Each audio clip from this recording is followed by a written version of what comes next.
Алкалната вода е полезна. Гледайте видеото, за да разберете дали високото pH е достатъчно за това.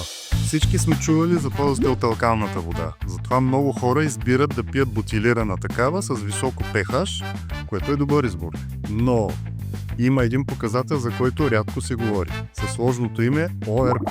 Чувствително редукционен потенциал. Забравете за сложното име. Запомнете най-важното. Водата с ниско ОРП, каквато е от нашата кан, буквално се жертва за здравето ни, като дава електрони и засища постоянно гладните за тях свободни радикали. Така пазим клетките и техните структури от кражба на електрони, т.е. от постоянни проблеми.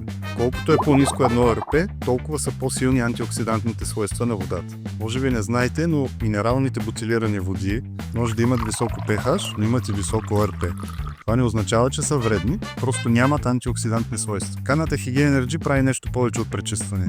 Тя не само повишава pH до 8,59, но и понижава ОРП до отрицателни стойности, около минус 100, минус 150 мВ. Така водата придобива истински антиоксидантни свойства и помага на организма да се справя с свободните радикали. Гарантирам ви, че ще се влюбите във водата от каната Hygien Energy. Ако ли не, имате 30 дни да ни върнете продукта и ние ще ви върнем парите.